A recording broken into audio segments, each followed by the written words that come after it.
The envelope arrived on a Tuesday. I remember because Tuesdays were supposed to be my light days, just 2 showings and paperwork. I'd grabbed my mail on the way up to my apartment, thumbing through the usual junk, credit card offers, a grocery store flyer, something from my dentist. Then I saw it. Heavy cream stock. Law office return address. Whitmore and Associates. Estate planning attorneys. My heart kicked into overdrive. This was it. The trust fund. Grandma's trust fund. The one my parents had controlled since I turned 18, the one they'd promised would be fully available when I turned 28. Today was 3 weeks past my birthday, and here it was, my financial freedom, finally landing in my hands. I fumbled with my keys, nearly dropped my purse, and barely made it inside before I ripped the envelope open. The check slipped out first. I caught it, turned it over, and felt my stomach drop through the floor. $14,650.28. I stared at the numbers, blinked, read them again. $14,650.28. That couldn't be right. Grandma had set up the trust when I was born. I'd overheard my parents talking about it once when I was a kid, something about a life insurance payout and investments, how it had grown over the years. I'd never known the exact amount, but my parents had always made it sound substantial, life-changing, enough to set me up after college. My hands shook as I unfolded the accompanying letter. Dear Miss Tate, per the terms of the Sarah Elizabeth Tate Memorial Trust, we are pleased to inform you that you have reached the age of majority distribution, 28 years. Enclosed, please find the final disbursement of the remaining principal amount. Remaining principal amount. The words blurred. I grabbed the second sheet, a financial statement, dense with line items and numbers that made my vision swim. But certain phrases jumped out, like neon signs in the dark. Administrative management fees, $8,450, annual. Expense reimbursements, $12,300, average annual. Trustee compensation, $15,000 annual. The dates ranged back 10 years. 10 years of fees. 10 years of reimbursements for expenses I'd never authorized, never even known about. Travel expenses. Educational consultation fees. Something called administrative overhead. I did the math in my head, my real estate brain automatically calculating. Rough estimate? They drained somewhere between $100,000 and $130,000 from my inheritance. Legally. Because they were the trustees, and I'd been too scared to question them. My phone buzzed. A text from my mother. Sweetie, did you get your little check? Don't spend it all in one place. Little check. I wanted to throw the phone across the room. Instead, I sank onto my couch, that pathetic check still clutched in my hand, and let the memories come. I was 16, finishing my junior year of high school. Dad had come home one night with a thick packet of Disney World brochures, spreading them across the dining room table with this huge grin. Ella, my older sister, the golden child, had squealed and hugged him. Mom had already started planning outfits. What about me? I'd asked. Dad hadn't even looked up. The hotel's fully booked, kiddo. We could only get one room and it's barely big enough for the 3 of us. You understand? I'd nodded. I always understood. They left me with Aunt Sarah for the week. I'd spent it babysitting my cousin Delilah, who was 6 at the time, while Uncle Bo worked double shifts at the construction site. When my parents came back, tanned and laughing, they'd brought me a single pressed penny from the Magic Kingdom. Ella had gotten a full Minnie Mouse outfit and a photo album. The hotel hadn't been fully booked. I'd found the reservation confirmation months later, accidentally, when I'd borrowed Mom's iPad. Standard room, 4-person occupancy. They just hadn't wanted me there. Then there was college. I'd worked 2 jobs, campus library during the day, waitressing at night to cover what my scholarships didn't. My parents had said the trust was locked up until I graduated, that I needed to learn the value of hard work. Meanwhile, Ella had gotten her full ride paid for. Along with a monthly allowance, a car, and a laptop. Graduation night, I'd walked across that stage alone. Mom and Dad had texted that morning. Something came up. We'll celebrate when you visit next. Something came up. I'd found out later that they'd taken Ella to Paris. A sister trip to celebrate Ella's engagement. They'd raised glasses of champagne in front of the Eiffel Tower while I'd eaten frozen pizza in my dorm room, packing up 4 years of my life into boxes. The student loans had taken me 6 years to pay off. 6 years of living in a cramped studio, driving a car held together with prayer and duct tape, eating ramen more nights than I wanted to admit. I'd finished paying off the last one 8 months ago. I still remembered the feeling like I could finally breathe. And all that time, my parents had been draining my trust fund, billing it for their management services, taking what Grandma had left for me, and turning it into their personal ATM. The worst part? I'd known something was wrong. Deep down, I'd known. But every time I'd tried to ask about the trust, Dad had shut me down. Once, when I was 22 and desperate, barely making rent, I'd called him. Asked if there was any way to access the funds early, just a small loan against my own money. His voice had gone cold. You want to know what happens to ungrateful children who question their parents, Sadie? I'm the trustee. That means I have the legal authority to petition the court to freeze those funds if I have concerns about your mental stability. You keep pushing me, and I'll have you declared incompetent. You won't see a dime until you're 50, if ever. I'd apologized for asking about my own inheritance. After that, I'd learned to stay quiet, to smile and nod, to accept the crumbs they offered, and never, ever ask for more. But now his power was gone. The trust was dissolved. The check was in my hand, pathetic as it was, and he couldn't hold it over me anymore. My phone buzzed again. I glanced at the screen and felt my blood pressure spike. Facebook notification. It wasn't my parents, they had blocked me long ago to hide their spending. This was from a distant cousin, Marcy, who had uploaded a new album titled Family Reunion to her own timeline. I opened the app. The photo showed my entire family, Dad, Mom, and Ella, lounging on a pristine white beach, drinks in hand, brilliant turquoise water stretching behind them. The caption read, Cabo vibes with the Tate crew. Family vacation, living our best life. Cabo San Lucas. A 5-star resort, judging by the luxury loungers and the umbrella drinks. This week, right now, they'd left me behind. Again. Only this time, they'd used my money to do it. I stared at that photo until my eyes burned. Then I closed the app, deleted the notification, and sat in the silence of my apartment. $14,650.28. That's what my grandmother's love was worth to them. That's what I was worth. I almost didn't go to Aunt Sarah's that night. I'd promised her I'd come for dinner, just a casual Tuesday thing we did once a month, but I felt raw, scraped, hollow. The last thing I wanted was to put on a brave face, but then I thought about canceling, about sitting alone in my apartment with that check on my coffee table, and I couldn't do it. I couldn't let them take this from me too, so I went. Aunt Sarah lived 40 minutes outside the city, in a neighborhood where the houses were small and the yards were big. Uncle Bo's truck was in the driveway when I pulled up an old Ford, meticulously maintained, the bed full of tools from whatever job site he'd been working. The front door opened before I could knock.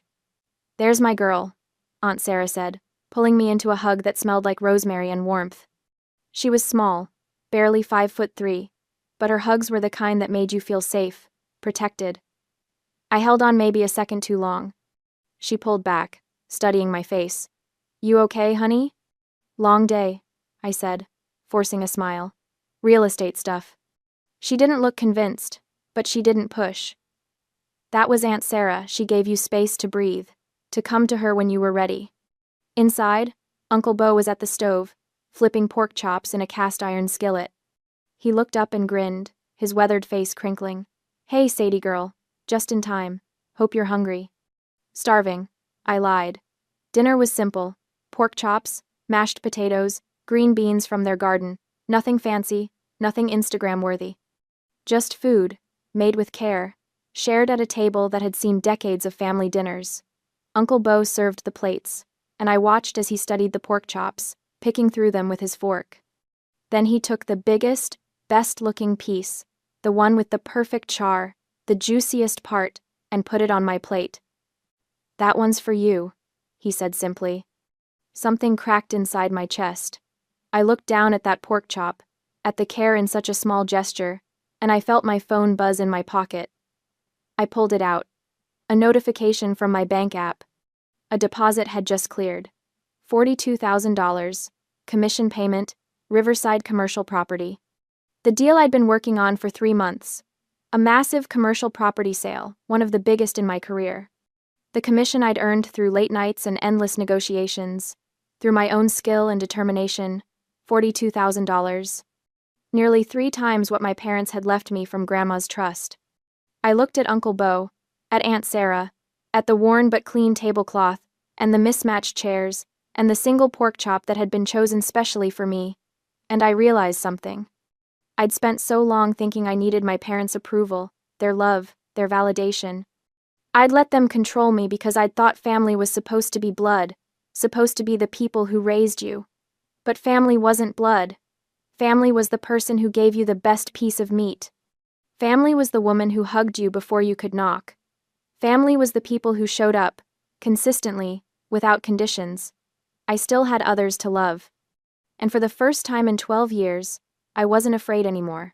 The fragile peace I built lasted exactly 3 days before the phone rang, shattering the silence as I was leaving a property showing. Mom's name flashed on my screen, and I almost didn't answer. But old habits died hard, and some part of me, the part that had been trained to jump when they called, made me swipe to accept. "Hi, Mom." "Sadie, sweetheart." Her voice was sugar-sweet, that particular tone she used when she wanted something. I'd learned to recognize it years ago. "How are you, honey? We've been thinking about you so much." "Sure you have. I'm fine. Busy with work." "Oh, that's wonderful. We're so proud of you, working so hard." A pause, perfectly calculated. "Listen, sweetie. I'm calling because we have the most exciting news. We're planning a family trip to Aspen for Christmas week. Doesn't that sound amazing?" My stomach tightened. "That's nice. We want you to come with us. All of us together. Me, your father, Ella, and little Jojo. It'll be magical. Snow, skiing, hot chocolate by the fire. Real family bonding time." Family bonding time. Right. Like Cabo, like Disney World, like Paris. "I don't know, Mom. I have work commitments." "Oh, but you have to come. Ella specifically asked for you. She said it wouldn't be Christmas without her little sister there." That was a lie. Ella had probably said something closer to, "Who's going to watch Jojo while I'm at the spa?" I waited. There was always a catch with Mom. Always. "The thing is," she continued, and there it was, the slight shift in her tone. "We're renting this gorgeous villa, and we need everyone to chip in for the cost.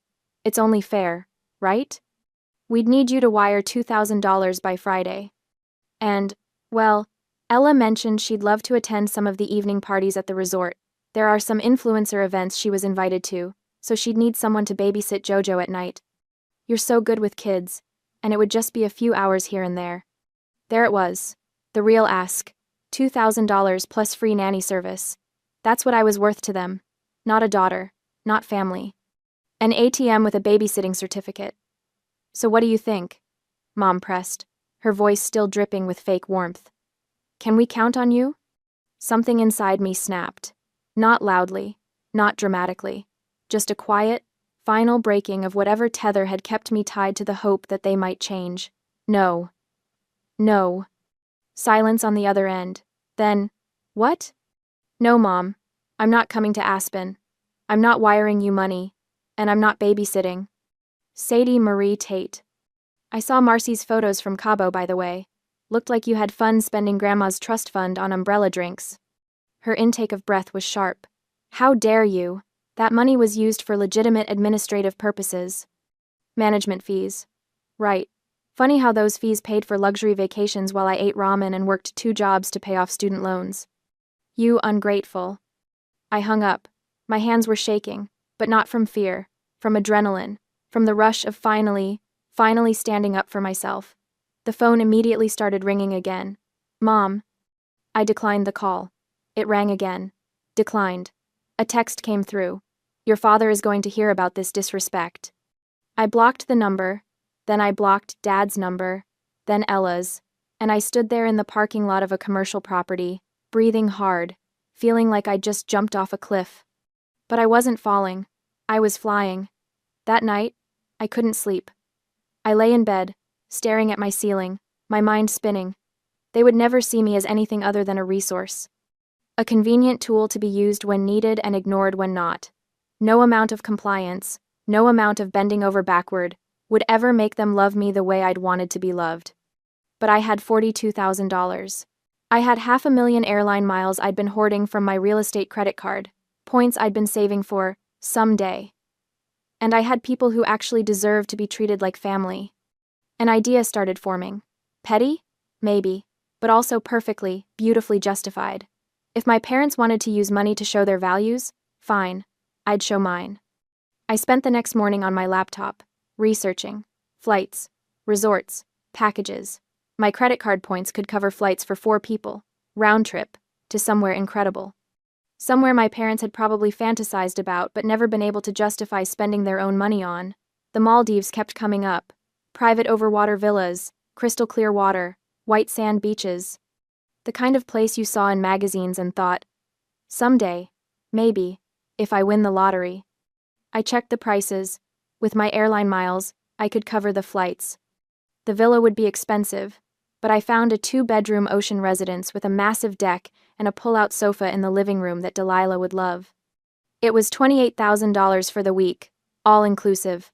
With my commission, I could actually afford it. It would be tight, but I could do it. I sat back, my heart pounding. This was crazy. This was impulsive. This was everything I usually wasn't. But when I imagined Aunt Sarah's face, Uncle Beau's expression, Delilah's excitement, I booked it. 4 round-trip tickets to Maldives, 1 luxury residence for 7 days. Grand total, after miles and points, $28,000 from my commission. It was the most money I'd ever spent at once in my life, and it felt amazing. I showed up at Aunt Sarah's house that evening unannounced, my laptop tucked under my arm. Uncle Beau answered the door, surprised. Sadie, thought you weren't coming till Thursday. I know, but I need to talk to all of you. Is everyone home? Yeah, Delilah's upstairs. Everything okay? Everything's perfect. We gathered in the living room, Aunt Sarah on the couch, Uncle Beau in his worn recliner, Delilah cross-legged on the floor, her phone in hand like always. They looked at me with varying degrees of curiosity and concern. I took a breath. So, I had a conversation with my mom yesterday. She invited me to Aspen for Christmas. Aunt Sarah's expression tightened. She knew. She always knew. And I said no.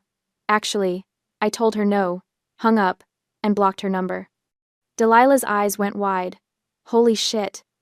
Language, Aunt Sarah murmured, but she was staring at me with something like pride. The thing is, I continued, I realized something. I've been spending my whole life trying to be part of a family that doesn't want me, and I've been ignoring the family that's been there all along. Uncle Beau cleared his throat. Sadie. Let me finish.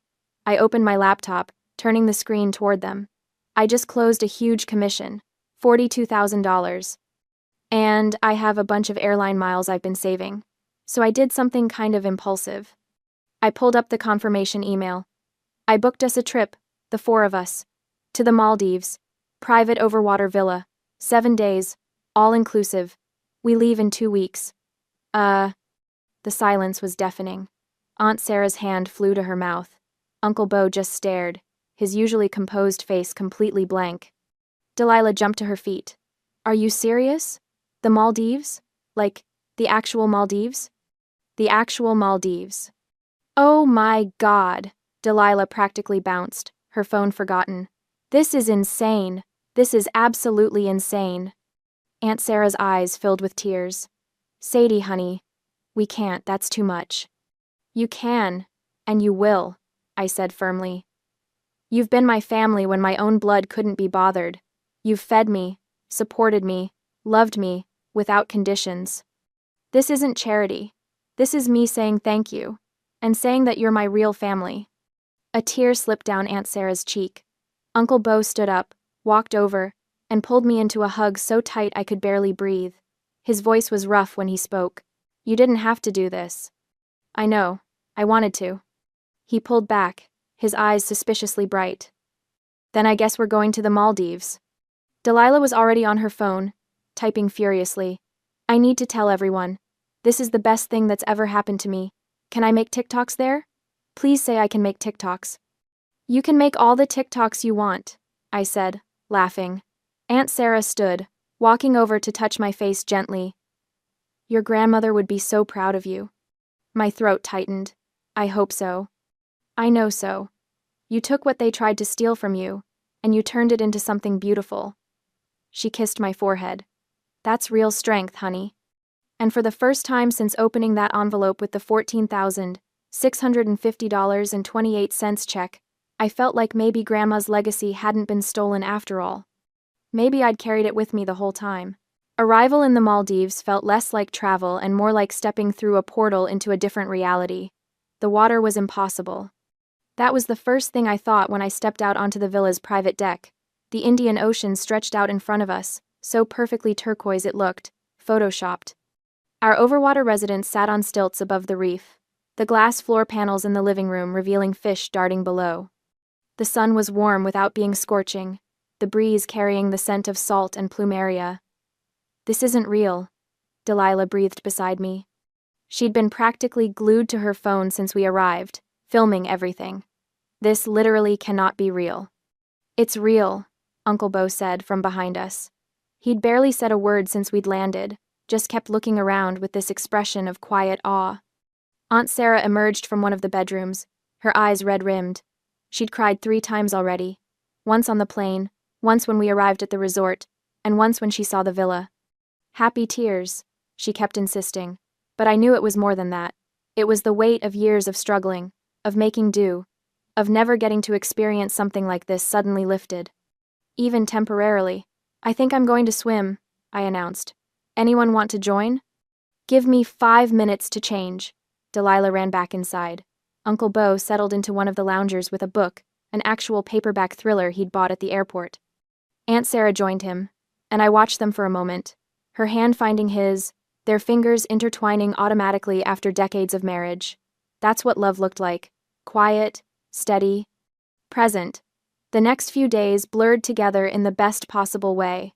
We snorkeled over coral reefs, ate fresh seafood prepared by private chefs, watched the sunset from our deck every evening. Delilah filmed constantly, her TikTok account exploding with content.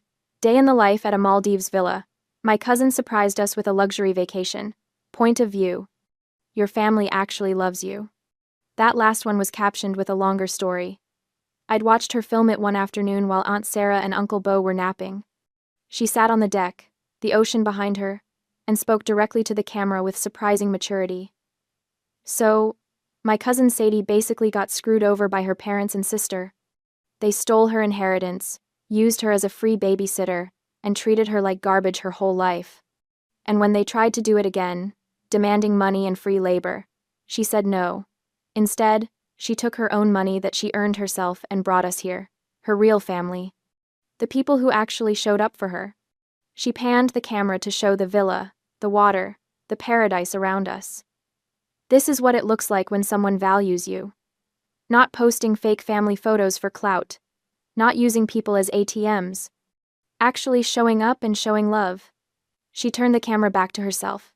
Anyway, if you're struggling with toxic family, just remember, blood doesn't make you family. Love does. Actions do. She posted it that night. By morning, it had 500,000 views. By noon, it had 2 million. By evening, my phone, which I'd left on for emergencies, was melting down with notifications. I was lounging on the deck, a frozen mocktail in hand, when I finally checked my messages. 53 missed calls. 147 texts. Most from numbers I didn't recognize, probably people who'd gotten my contact info from Ella's previous doxing attempts, which I'd forgotten to worry about in paradise. But some were from familiar contacts, old friends, former coworkers, people I hadn't talked to in years. Saw Delilah's video. Is it true? Oh my God, I always thought your family was weird. This explains so much. You're an inspiration. Seriously. I scrolled through them, my stomach twisting with a complicated mix of validation and anxiety. Then I saw the email. Subject: Contract termination, Ella Tate Partnership. It was from Baby Bloom Brands, one of the major sponsors Ella had landed 6 months ago. She'd bragged about it constantly on her Instagram, some kind of partnership promoting organic baby products. I opened the email. It was sent to Ella, but she'd forwarded it to me with a string of obscenities and threats. Dear Miss Tate, After careful consideration and review of recent social media content involving you and your family, Baby Bloom Brands has decided to terminate our partnership agreement effective immediately. Our brand values center on authentic family connection and positive parenting, and we feel the current public perception is not aligned with our message. Per Section 7.3 of your contract, we are within rights to terminate without penalty due to reputation concerns. The rest was legal jargon, but the message was clear. Ella had been cancelled. And she blamed me. Her forwarded email was unhinged. "You ruined me. Do you have any idea what you've done? That was $15,000 a month, Sadie. $15,000. I have a child to support. How could you be so selfish? How could you turn our family problems into content for your stupid cousin to exploit? You're going to pay for this. I will make sure everyone knows what a vindictive, ungrateful bitch you are." I read it twice, then deleted it. Then I ordered another mocktail and went back to watching the sunset. The video continued to explode. 4 million views. 5 million. News sites picked it up. Woman uses inheritance to treat real family after parents steal trust fund. The story was everywhere. Delilah was handling it like a pro, her follower count skyrocketing. She'd even started responding to comments with grace and humor. But Ella wasn't taking it well. On day 5 of our trip, Delilah came running onto the deck, her phone in hand, her face pale. "Sadie, you need to see this." She pulled up Ella's Instagram. My sister had posted a video, one of her usual overproduced things, shot in perfect lighting with her camera at the ideal angle. But the content was venomous. "I need to address something," Ella said, her voice quavering with fake emotion. "My sister Sadie has been spreading lies about our family online. She's manipulated the story to make herself look like a victim when, in reality, she's the one who's been ungrateful and cruel." She held up her phone, playing what sounded like old voicemails, but they'd been edited, cut, and spliced to make me sound horrible. "I don't owe you anything," my voice said, except I'd actually said, "I don't owe you anything more than I've already given," in response to her demanding I buy her a new car. "Maybe if you weren't so selfish." Another clip played, taken from a conversation where I'd said, "Maybe if you weren't so selfish, you'd realize Mom and Dad treat us differently," but now it sounded like I was just calling her selfish, unprompted. The video went on, painting me as a vindictive, jealous sister who'd stolen from the family and was now flaunting wealth while Ella struggled as a single mother. The comments were a mix of support and vitriol. Her loyal followers, the ones who'd stuck around, were eating it up. Team Ella started trending. But worse than the video itself was the caption. "Since my sister wants to play dirty, I guess I will too. Her contact info and address are in my bio. Feel free to let her know what you think about family betrayal." "She doxed you," Delilah whispered. "She actually doxed you." I stared at the screen, my peaceful vacation buzz evaporating. My phone started ringing immediately. Unknown numbers. I declined them. Text messages poured in, too many to read, most of them hostile. "You're a disgrace. Hope you choke on your fancy vacation. Your sister is a saint and you're garbage." I heard the sliding glass door open behind me. Uncle Bo stepped out onto the deck. "Sadie? What's wrong?" I showed him the video. His jaw tightened as he watched, his expression darkening with every second. When it ended, he looked at me. "What do you need?" That simple question almost broke me. Not, "How could you let this happen?" Not, "What did you do to deserve this?" Just, "What do you need?" "I need to block all these numbers and enjoy the rest of my vacation," I said, surprised by how steady my voice was. "She can't touch me here, and when we get back, I'll deal with it." Aunt Sarah had joined us, reading the comments over my shoulder. "That girl needs help."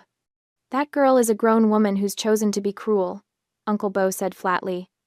"Don't make excuses for her, Sarah." I blocked the unknown numbers, turned off notifications for everything except calls from people in my contacts. Then I handed my phone to Uncle Bo. "Can you hold this for me? I don't want to look at it anymore." He took it without question. Done. Delilah was still scrolling through Ella's comments, her expression fierce. "I'm going to respond. I'm going to make a video explaining." "No," I said gently. "Let it go. People who believe her aren't going to be convinced by facts, and the people who matter already know the truth." She looked frustrated but nodded. That night, we had dinner on the deck, fresh grilled fish, coconut rice, mango salad.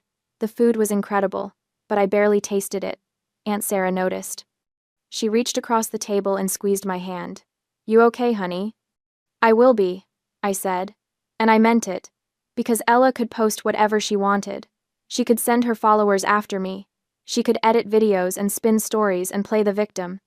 But I was sitting in a private villa in the Maldives, surrounded by people who loved me, while she was sitting at home, cancelled by her sponsors, losing her income. Watching her carefully curated life fall apart. I didn't need revenge. Karma was handling it just fine. The journey back to reality was a 32-hour endurance test. By the time we landed back in the States, I was exhausted in that bone-deep way that comes from too much travel and not enough real sleep. Uncle Bo drove us all back into the city, dropping Aunt Sarah and Delilah at their house first. Delilah hugged me goodbye, whispering, "Call if you need anything, okay? Anything." D22. Then it was just me and Uncle Bo for the final 20 minutes to my apartment. We didn't talk much. The silence was comfortable, the radio playing old classic rock quietly in the background. But as we got closer to my building, I felt tension creeping back into my shoulders. I'd had my phone off for most of the flight, but I'd turned it on during our layover in Dubai. The messages had been relentless. Most were blocked numbers now, but a few had gotten through. One from my father. "You've embarrassed this family for the last time. We're coming to collect what you owe us." I'd shown it to Uncle Bo. He'd read it without expression, then said, "I'm staying with you tonight." "You don't have to." "I'm staying." I hadn't argued. My apartment was exactly as I'd left it. Small, tidy, safe. I dropped my suitcase by the door and felt some of the tension ease. This was my space. They couldn't reach me here. Uncle Bo set his overnight bag down and looked around. "What needs fixing?" "What?" "I'm here. Might as well make myself useful. What needs fixing?" I smiled despite myself. The bookshelf in my bedroom is kind of wobbly. I've been meaning to tighten the screws. "Show me." We spent the next hour in comfortable domesticity. Uncle Bo fixed the bookshelf, then noticed a loose cabinet door in the kitchen and repaired that too. I made us a simple dinner, just pasta and jarred sauce, a far cry from the gourmet meals in the Maldives, and we ate at my small kitchen table. "This is good," Uncle Bo said, twirling spaghetti on his fork. "It's prego." "Still good," he smiled. "You know what I mean." I did. It wasn't about the food. It was about the quiet, the simplicity, the absence of drama. It was about being home. They showed up at 8:47 p.m. I was washing dishes when I heard the pounding on my door. Not knocking, pounding. "Sadie, open this door right now." My father's voice, loud enough that I could hear it clearly from the kitchen. Uncle Bo was on his feet instantly, moving toward the door, but I grabbed his arm. "Don't," I said quietly. "Let me handle this." I pulled out my phone and opened the Ring app. The doorbell camera showed all three of them. Dad, red-faced and furious. Mom, arms crossed, her expression cold. And Ella, holding her phone up, clearly recording. More pounding. "Sadie Marie Tate, you owe us for the damage you've caused. Ella lost $15,000 a month because of your lies." I tapped the intercom button. "I can see you on my camera. This conversation is being recorded. Leave immediately, or I'm calling the police." "You little..." Dad's face contorted with rage. "You don't get to dismiss us. We're your parents. Open this goddamn door." "No, leave, now." Mom leaned toward the camera, her voice saccharine and poisonous at once. "Sadie, sweetie, we just want to talk. Family should be able to talk things out, don't you think? Be reasonable." "There's nothing to talk about. You stole my inheritance. Ella doxed me, and now you're harassing me at my home. Leave, or I'm pressing charges for trespassing." Ella shoved forward, screaming into the camera. "You ruined my career. You turned our private family business into a public spectacle. You owe me compensation, you selfish bitch." "The only thing I owe you," I said, my voice cold and steady, "is nothing. Everything I did with my own money that I earned. You're not entitled to my income, my time, or my presence. Leave." Dad's face went from red to purple. "You think you can talk to us like this? You think you're untouchable now because you have some money? I will make your life hell, Sadie. I will destroy everything you've built. I'll call your boss, Wham! He kicked the door. Hard. The frame shook, and I heard the deadbolt rattle. My heart jumped into my throat. Uncle Bo was moving before I could react. He crossed to the door in 3 long strides. Bo, don't, I started, but he was already unlocking the deadbolt. The door flew open, but it wasn't me standing there. It was Uncle Bo, all 6'4" of him, filling the doorframe like a mountain made flesh. The change in my father's expression was instantaneous. The rage drained from his face, replaced by something I'd never seen there before. Genuine fear. Uncle Bo didn't yell. He didn't need to. His voice was low, calm, and somehow more terrifying because of it. Daniel. My father took a step back. Bo, this doesn't concern you. You're harassing my daughter. That concerns me very much. Your daughter? Dad's laugh was shaky. She's my daughter. This is family business. Family doesn't kick down doors. Family doesn't steal inheritances. Family doesn't threaten. Uncle Bo took 1 step forward, and all 3 of them retreated. You're not her family. You're bullies who got mad because she finally stood up to you. Now you listen here, Dad tried, his voice rising. No, you listen. Uncle Bo's tone didn't change, but something in his posture did. He seemed to grow larger, more solid. You have 5 seconds to get off this property. If you're still here after that, I'm going to break the leg you used to kick that door. Are we clear? The silence was absolute. Mom grabbed Dad's arm. Daniel, let's go. This isn't worth it. But Ella, foolish and furious, stepped forward with her phone. You just threatened assault. I got it on video. We can sue you for... Uncle Bo looked at her, and whatever she saw in his face made her words die in her throat. You threatened to ruin Sadie's career. You doxed her, exposing her to harassment and potential danger. You showed up at her home uninvited and damaged her property. His voice was still calm. You want to compare legal problems? Please, try me. Dad's hand closed around Ella's wrist. We're leaving. Smart choice, Uncle Bo said. They backed away toward the stairs. My apartment was on the 2nd floor, moving like cornered animals. Mom kept her eyes down. Ella was crying, mascara running. And Dad looked small, diminished. At the top of the stairs he turned back. This isn't over. Yes, Uncle Bo said. It is. They left. I heard their footsteps heavily descending the stairs, then the slam of the building's front door vibrating through the floorboards. Uncle Bo stood there for another moment, watching through the doorway, making sure they were really gone. Then he closed the door, locked it, and turned to me. I was shaking. You okay? He asked gently. I nodded, then shook my head, then started crying. He pulled me into a hug, this solid, safe presence that smelled like sawdust and Old Spice. It's okay. They're gone. I've got you. They were going to... I couldn't finish. But they didn't. And they won't. He pulled back, hands on my shoulders. Bullies are always cowards, Sadie. Always. They only attack when they think you're weak and alone.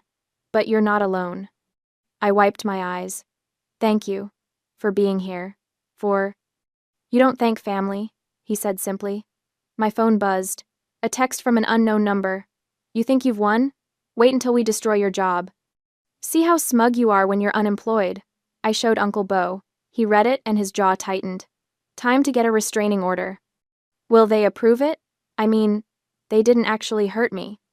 They threatened you, damaged your property, and you have it all on video. That's enough. He pulled out his own phone. I'm calling the police to file a report right now. You're documenting everything. Starting tonight. I nodded, feeling numb but also strangely calm. Uncle Bo made the call, walking through what happened with professional efficiency. Within 20 minutes, 2 officers were at my door, taking statements, reviewing the ring footage. One of them, a woman in her 40s with kind eyes, looked at me seriously. You did the right thing not opening that door, and you should absolutely file for a restraining order. This kind of escalation, it doesn't get better on its own. Will they retaliate? I asked. She glanced at her partner, then back at me. Some people do, but you're building a paper trail now. Every violation gets documented. Every threat makes their case worse and yours stronger. After they left, Uncle Bo insisted on staying the night, taking my couch despite my protests. I tried to sleep but kept startling awake, convinced I heard pounding on the door again. Around 2 a.m., I gave up and went to the kitchen for water. Uncle Bo was awake too, sitting on the couch with his phone. "Can't sleep either?" I asked. "Just keeping watch. Old habits. He'd done 2 tours in Afghanistan, so some things never left you." I sat down beside him. "Do you think they'll really try to ruin my career?" He was quiet for a moment. "Probably. It's all they have left." "What if they succeed?" "Then you'll rebuild. You're good at what you do, Sadie. One incident won't erase that." He looked at me. "But I don't think they'll succeed. Because you're prepared now. You're not the scared kid they used to control." I was scared tonight. Being scared and being weak aren't the same thing. You stood your ground. That's what matters. I leaned against his shoulder, and he put his arm around me. We sat like that until sunrise, this quiet vigil, and I realized something. I'd spent 28 years looking for a father's protection, and I'd had it all along. I just hadn't known where to look. By the time the morning of the open house arrived, I woke up with a knot in my stomach that no amount of coffee could dissolve. This listing was everything. A $3 million luxury property in the most exclusive neighborhood in the city. Modern construction with floor-to-ceiling windows and smart home technology throughout. I'd worked for 3 months to get this listing, beating out agents with twice my experience. It was supposed to be my breakout moment. The sale that would establish me as a serious player in luxury real estate. My boss, Richard Sterling, had made that clear when he'd assigned it to me. "Don't screw this up, Tate. We have 5 serious buyers flying in specifically for this showing. These are the kind of clients who can make or break careers." No pressure. I'd spent the previous week preparing: professional staging, catering arrangements, security coordination, photography for the listing materials. Everything was perfect. Everything had to be perfect. Uncle Bo had gone home yesterday after making me promise to call if anything felt wrong. I'd filed the police report, started the restraining order paperwork, and blocked every number I could think of. 2 days of silence had passed. No calls, no texts, no appearances. Maybe they'd actually backed off. Or maybe they were planning something worse. The open house was scheduled for 2 p.m. on a Saturday. I arrived at 11 a.m. to do final checks. The house was stunning. All clean lines and natural light, the kind of place that photographed like a dream. The catering staff arrived at noon, setting up the dining room with elegant hors d'oeuvres and champagne. Security arrived at 1 p.m., 2 professionals I'd hired specifically for high-end events like this. They'd check in each visitor, verify appointments, and maintain a subtle presence. "We expecting any trouble?" asked Marcus, the head of security. I hesitated. "I have a complicated family situation. There's a possibility they might try to cause a scene." "You have photos?" I pulled up pictures on my phone. "Dad, Mom, Ella. These 3. If they show up, do not let them in, and call me immediately." Marcus studied the photos, then forwarded them to his partner. "Got it. We'll keep an eye out." By 1:30, everything was ready. I changed into my best outfit, a tailored navy suit that said, "Professional," without being stuffy, and reviewed my notes one last time. At 1:45, the first guests arrived. A couple in their 60s, pre-qualified, genuinely interested. I gave them the tour, highlighting the features, answering questions. They loved it. More guests trickled in. By 2:30, the house was full, approximately 20 people, all dressed well, all serious buyers, or their representatives. Richard Sterling had come too, standing in the corner with his phone, observing. This was going perfectly. That should have been my first warning. At 2:47 p.m., I was in the master bedroom showing a couple the walk-in closet when Marcus appeared at the door, his expression tight. "Miss Tate? A word?" I excused myself, stepping into the hallway. "What's wrong?" 2 women just slipped past the checkpoint. They were wearing oversized sun hats and dark sunglasses, registered as Sarah and Emily Wilson. But once they got into the living room, they took the gear off. "It's them." My blood turned to ice. "They're inside?" "They're downstairs." We realized too late. Before I could respond, a woman's voice echoed up the stairs, loud and sharp. "There she is. That's the thief I was telling you about." My heart stopped. I moved to the stairs, looking down into the open-concept living room. Every guest had turned toward the commotion, Mom and Ella stood in the center of the room, and Ella had her phone up, live streaming. Everyone needs to know what kind of person they're dealing with, Ella announced, her voice carrying to every corner of the house. This woman, Sadie Tate, stole from her own family. She took our retirement money and spent it on herself, flaunting it online while we struggle. That's not, I started, but Mom cut me off. She swayed dramatically, one hand pressed to her forehead. I can't breathe. Then she collapsed onto one of the staged sofas, a picture of theatrical distress. Several guests gasped. Someone asked if they should call 911. No need, Mom said weakly. It's just the stress of having a daughter who betrayed us so completely. I stood frozen at the top of the stairs, my mind spinning. Every eye in the house was on me. Richard looked horrified. The potential buyers looked confused, uncomfortable, eager to leave. 3 months of work, my career, everything I'd built, they were trying to destroy it all. Ella continued to live stream, narrating every moment. This is the person selling you this house, everyone. A liar and a thief. Ask yourselves, do you really want to work with someone like this? Something inside me snapped. Not into panic, into clarity. I walked down the stairs slowly, deliberately, pulling out my phone. As I descended, I locked eyes with Marcus. Call the police, I ordered, not breaking stride. Criminal trespassing and disturbing the peace. I want them removed. You can't, Ella started. I can, and I am. I turned to address the room, keeping my voice calm and professional. Ladies and gentlemen, I apologize for this disruption. These 2 individuals are my estranged mother and sister. They've been harassing me for weeks after I refused to give them money. I have documented evidence, police reports, and pending restraining orders. This is, unfortunately, an escalation of that harassment. One of the older gentlemen, a man in an expensive suit who'd been seriously considering the property, stepped forward. You're filing a police report? Yes, sir, immediately. He looked at Mom and Ella with undisguised disgust. Then I'd say you're handling this with remarkable professionalism, Miss Tate. Mom sat up, her fainting spell apparently forgotten. You don't understand, she ruined her sister's career. I understand perfectly, the man said coldly. I've seen this kind of manipulation before. My own daughter deals with a similar situation. He turned to me. I'll wait to continue the tour after they're removed. Other guests nodded in agreement. One woman actually moved to stand beside me, a silent show of support. Ella was still filming, but her expression had changed. She was realizing this wasn't going as planned. Marcus and his partner moved in, each taking an arm. Ladies, you need to leave. Now.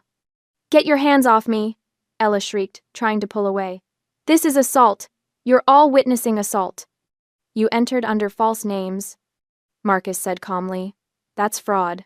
You're trespassing on private property. You have 2 choices. Walk out now, or be carried out and charged with resisting. Mom started crying, real tears this time, but born of rage, not grief.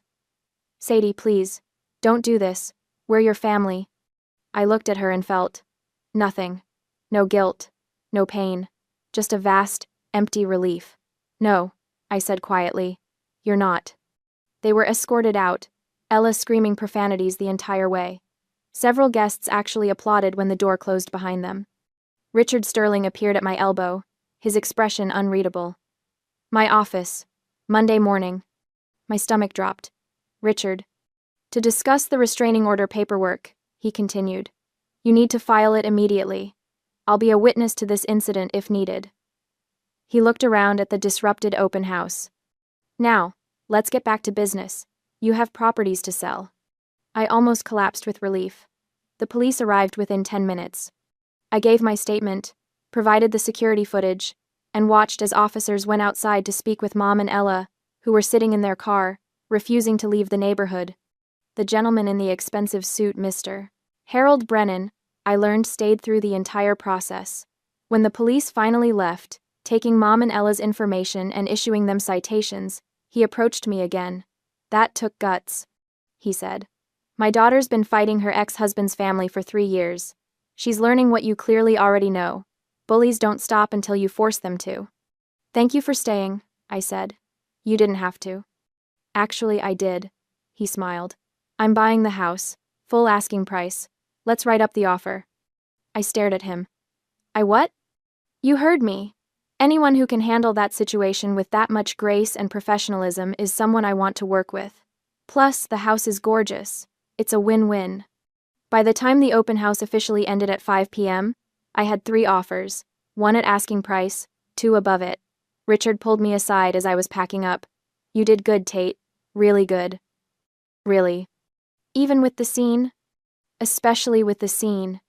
You kept your cool, protected the clients, and handled it by the book. He paused. Get that restraining order. Document everything. And if they try this again, you call me immediately. We take care of our agents here. I nodded, not trusting my voice. As I drove home that evening, my phone rang. Uncle Bo. How'd it go? He asked. They showed up, caused a scene, got arrested for trespassing. Silence. Then. You okay? I'm okay. Actually, I'm better than okay. I sold the house. Course you did. You're a Tate. I smiled. No, I'm a Miller. His laugh was warm and rich. Damn right you are. The courthouse hallway was surprisingly quiet for a Monday morning, a stark contrast to the noise that had filled my life for the past 3 months. I sat on the wooden bench, sandwiched between Aunt Sarah and Uncle Bo, a thick folder of evidence resting on my lap like a shield. Inside that folder lay the wreckage of my biological family's choices. The ring footage of a father kicking a door, police reports of a mother feigning illness, and screenshots of a sister's digital cruelty. My lawyer, Patricia Whitmore, had called it airtight, but my heart still hammered a nervous rhythm against my ribs. When the hearing room doors finally opened, the process was clinically efficient. Judge Reynolds reviewed the footage with a furrowed brow. He watched my father's violence and my sister's screaming fit at the open house, his expression hardening into disapproval. This is clear harassment, he ruled, his voice echoing in the high-ceilinged room. Temporary restraining order granted. The respondents are prohibited from contacting you, directly or indirectly. Any violation results in immediate arrest. The scratch of his pen on the order sounded louder than a shout. It was the sound of a heavy chain finally snapping. As we walked out into the crisp afternoon air, I didn't feel triumphant, I just felt light. A week later, I was packing. My lease was up, and I was moving to a condo with a doorman, a physical barrier to match my legal one. While clearing out the back of my closet, my hand brushed against a dusty box shoved deep under the bed. I pulled it out, coughing slightly in the stale air. I knew what was inside before I lifted the lid, but seeing them still made my chest ache. A Bulova watch, nestled in velvet, a Coach handbag, leather still smelling new, tags attached.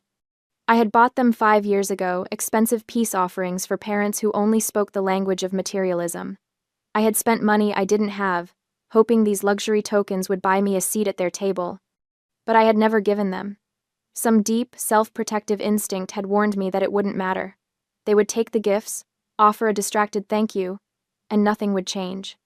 For a long moment, I held the watch, tracing the cold glass face. It represented time I could never get back. I ran my fingers over the Coach bag, feeling the weight of the baggage I was finally ready to drop.